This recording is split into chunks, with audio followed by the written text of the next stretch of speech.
ini Knowledge Zenith ZAS gitu ya. IM8 driver dari Knowledge Zenith yang surprisingly cukup oke. Harganya juga cuma 700 ribuan dan mending gua langsung mulai review aja. Tetapi sebelum gua review, disclaimer dulu kalau si ZAS ini dikirim oleh salah satu subscriber kita, jadi thank you karena udah kirimin ini. Dan karena itu kita juga nggak ada afiliasi dengan store atau brand manapun. Review ini sepenuhnya opini gua aja. Oke. Kita langsung mulai aja dari bahas segala macam. Gua bakal bahas soal masalah packagingnya nanti sama build quality-nya. Oke. Dan untuk overall suara, sebelum kita ke bahas, gue lupa overall suara dulu. Si Knowledge Zenith ZAS ini bisa dibilang lebih ke L-shape, agak ke V-shape dikit gitu ya. Dia tuh treble juga nggak ada emphasis gimana banget, gede gimana banget. Dia cuma ada naik dikit di lower treble, setelah itu dia roll off. Jadi gue bakal sebut ini tuh malah lebih ke arah L-shape gitu ya. Suatu tuningan yang gue nggak nyangka KZ tuh bakal lakuin. Dan sampai sekarang pun gue masih heran apakah benar ini tuningan yang mereka ingin gitu ya. Nah, mending kita langsung mulai ngomong masalah bassnya dulu ya. Untuk bassnya si Knowledge Zenith ZAS ini, sub bassnya tuh banyak banget, dan extensionnya cukup oke, yang sangat surprising untuk Knowledge Zenith. Dan slamnya pun juga menurut gua cukup bagus gitu ya. Bagus malah menurut gua slamnya, slam sub bass di ZAS ini gitu ya. Mid bass kick dan punch-nya juga cukup oke, tetapi menurut gua dia kurang snappy dikit, agak kurang definisi, dan jadi rasanya kayak gimana ya, kayak kurang pas lah gitu ya. Dan overall speed bassnya itu lebih ke medium, kontrolnya juga cukup oke, tapi memang dia masih ada bleed ke mid range sedikit gitu ya, nggak terlalu banyak, nggak kayak KZ pada umumnya lah, cukup oke lah menurut gua. Nah, walaupun speednya medium, tetapi sayangnya memang untuk lagu-lagu yang super cepat gitu kayak Dragon Force, terutama kalau misalkan lu begitu dia masuk ke daerah sub bass gitu ya, dia agak kesulitan untuk ngejar speed yang agak cepat gitu. Mid bassnya sih dia lebih cepat dibanding sub bassnya, maksudnya dia tuh kontrolnya lebih bagus di mid bass dibanding sub bass. Jadi ya,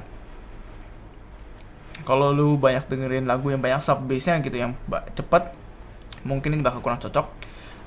Dan kadang bassnya itu dibanding sisa frekuensi response-nya kadang bisa agak berasa agak detach dikit gitu, kurang koheren rasanya kadang. So ya, ngomongin masalah mids di si ZAS ini, gue cukup kagum karena midsnya ini sebenarnya menurut gue oke banget. Dia tuh memang agak mundur dikit dibanding bass dan treble, tetapi memang gak seperti Knowledge Zenith pada umumnya gitu ya. Menurut gue overall mid itu cukup oke banget. Vokal cowok segala macam, lower mid menurut gua bodinya cukup, dia nggak overly tebal, dia agak tebal dikit gitu ya. Dan upper mids pun gitu ya, maupun memang ada emphasis dikit, tetapi dia nggak sampai gimana banget kuantitasnya, dia nggak sampai shouty ataupun thin gimana gitu. Menurut gua nih oke banget untuk masalah tuningan mid range nya. Detail separasi juga menurut gua oke, dan texture pun cukup oke untuk masalah midsnya. Suatu hal yang gue nggak nyangka gue bakal ngomongin untuk masalah IM dari Knowledge Zenith gitu ya. Dan seperti pada dasarnya gitu ya, atau malah kontras dibanding apa yang Knowledge Zenith biasa keluarkan, treble-nya si ZAS ini justru nggak terlalu maju, nggak berlebihan. Aneh, makanya gue juga bingung kok bisa gitu ya. Memang lower treble itu dia ada cukup banyak naik, tapi setelah itu treble-nya langsung mulai turun lagi semuanya. Dan di upper treble di daerah sekitar 10k ke atas dia langsung mulai roll off, dia cukup keras, jadi malah dia hampir nggak ada air, dia nggak bright gimana banget sama sekali. Yang sekali lagi gue nggak yakin apakah yang emang ini bener target tuningannya si KZ, karena ini pertama kalinya gue denger KZ dengan tuning macam kayak gini gitu ya. KZ terakhir yang gue denger tuningan kayak gini itu adalah ZS5 gue yang dulu rusak ya. Oke. Jadi gue kaget kalau kuantitas treble si ZAS itu nggak banyak gimana banget. Dan untuk masalah sibilance yang KZ itu sangat terkenal gitu ya, sibilance si ZAS ini malah terlalu soft dibanding netral menurut gue.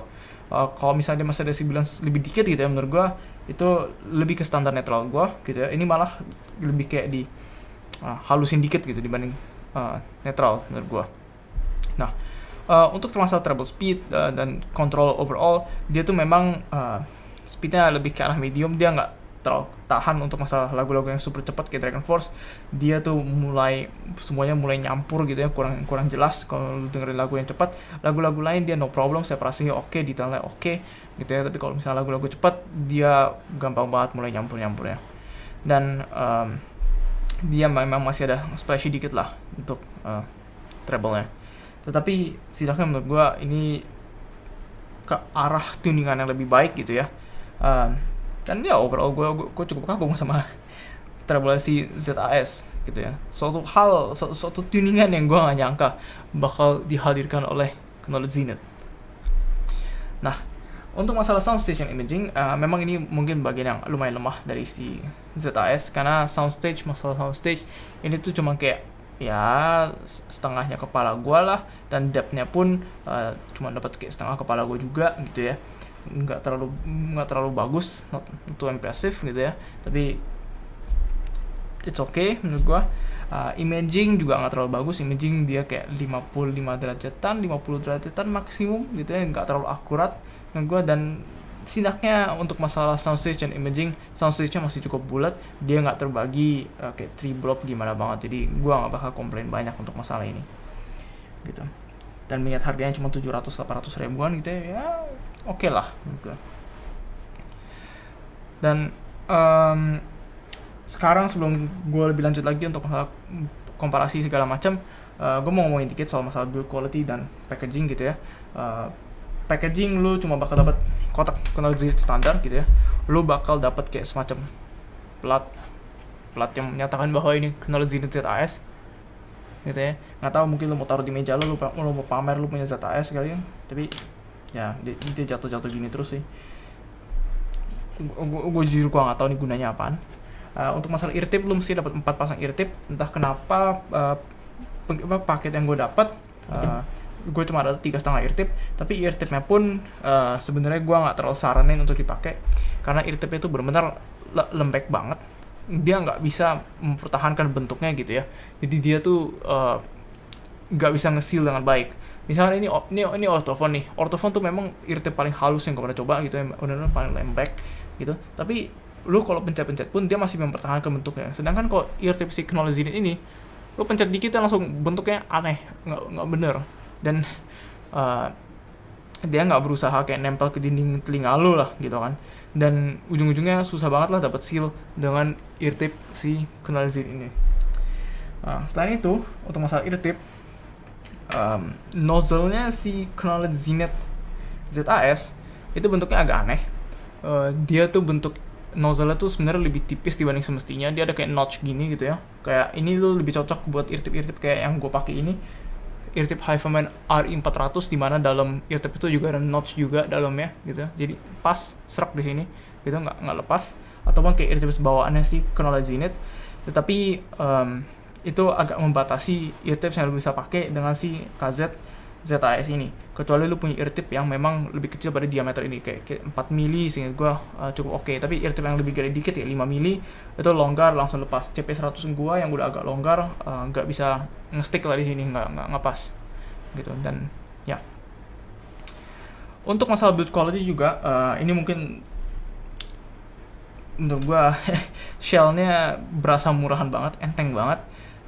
Memang sejauh ini setidaknya kelihatannya cukup kuat. Di review gue, pas gue review bahasa Inggris, gue sempat jatuhin sedikit dari kayak 10 sentian. Ini kira-kira no problem, not at all, nggak ada efek apa-apa, nggak ada dent, nggak ada crack, nggak ada apa-apa, aman aja gitu ya. Ini lu kalau dari video mungkin kurang kelihatan gitu ya, dan gue nggak bisa mengumpamakan seberapa tipisnya ini gitu, tapi begitu lu rasain lu bakal langsung tahu kalau ini ayam murah gitu. Begitu lu pegang lu bakal berasa oke, ini ayam murah. Nggak kayak si DQ6 pun menurut gue rasanya tuh lebih solid dibanding si ZAS ini.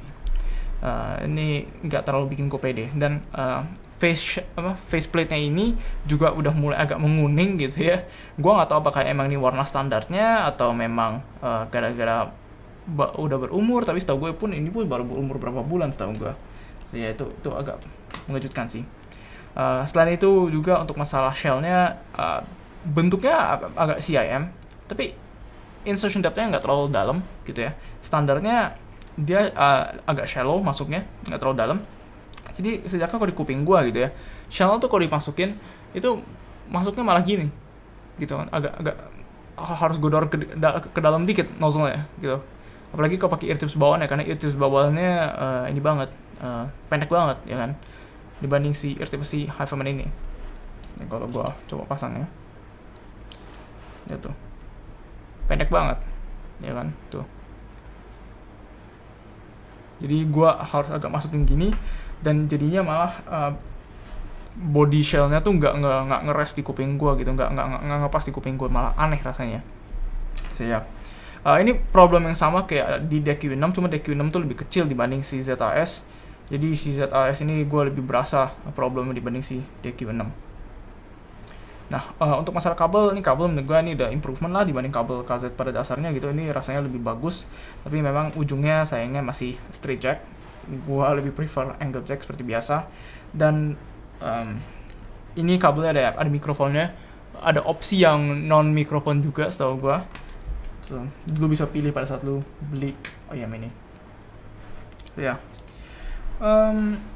Sekarang kalau kita ngomongin masalah perbandingan, komparasi, gue bakal bandingin sama Aria karena lu nambah dikit dari harga ini kayak 700-800 ribuan gitu, sejuta lu udah dapat Aria. Untuk price point harga 800-an gini, ini sebenarnya daerah agak nanggung. Kalau turun dikit lu bandingin sama HZ Sound paling Heart Mirror, dan gue rasa gue bisa bandingin juga sih sama Heart Mirror, tapi secara singkat menurut gue Heart Mirror itu lebih dia jauh lebih netral dibanding ini. Bassnya jauh lebih tipis di Heart Mirror gitu ya, body juga lebih tipis dibanding di Heart Mirror, tapi detail, speed, control, teknikalitas secara umum menurut gua memang jauh lebih bagus si Heart Mirror dibanding si ZAS gitu ya. Menurut gua kalau lu nyari IM yang lebih nyantai, lebih mudah didengarkan, kayaknya malah ZAS lebih cocok gitu ya. Dan ini mungkin IM Z pertama yang gua bisa bilang kalau ini IM-nya lebih nyantai dibanding satu IM yang juga bright gitu. Ya, overall ya lu nyari teknikalitas ke Heart Mirror. Kalau nyari yang lebih nyantai, lebih nyaman, lebih ngebass, ZAS gitu ya. Kalau kita bandingin sama Aria yang nambah 200-300 ribuan, Aria itu memang bassnya lebih sedikit dibanding si ZAS, tapi bassnya tuh punya kontrol yang lebih baik, dan Aria punya bass juga nggak terlalu ngebleed gitu ke mid-range-nya. Tekstur bassnya si Aria juga menurut gue lebih bagus dikit. Mids lebih smooth di Aria, tapi Aria memang upper mids tuh jauh lebih maju dibanding ZAS. Dan untuk beberapa orang mungkin itu udah malah memasuki daerah terlalu shouty buat mereka. Ini malah lebih aman gitu ya. Aria juga punya lebih banyak treble, tetapi menurut gue dia masih di kuantitas yang dimana ini masih mudah diterima untuk orang-orang, bahkan untuk orang yang sensitif sama treble macam gue. Tapi memang treble si Aria itu lebih grainy dikit gitu ya. Nah, untuk masalah kemampuan atau teknikalitas gitu ya, kedua si ZAS dan si Aria itu ya ballpark in the same lah, kurang lebih sama lah menurut gua. Untuk masalah detail si Aria tuh lebih bagus dikit lah detail kalau memang mau dipaksain gitu ya. Dan tetapi si Aria itu punya separasi yang lebih bagus dibanding si ZAS. Separasi dan overall control dan coherency obviously menang Aria, karena Aria cuma single driver doang ya. Ini banyak driver nih nggak sekoheren, atau ya emang secara luas memang tidak memungkinkan dia bisa lebih koheren dibanding Aria menurut gua. So ya, gua rasa itu aja untuk review ini untuk ZAS. Sekali lagi gua nggak nyangka bahwa gua bakal sebut sebuah knowledge Zenith itu punya trouble yang agak mendem gitu ya, at least sampai sekarang gitu ya. Dan gua rasa ini mungkin salah satu percobaan knowledge Zenith yang menurut gua cukup oke. Dan ya gua rasa CIV udah mulai ngejar perusahaan-perusahaan gede lainnya, dan gue berharap knowledge ini bisa berinovasi seperti ini lagi di masa depan gitu ya. So yeah, thank you. Dan like kalau kalian like video ini, dan see you next time.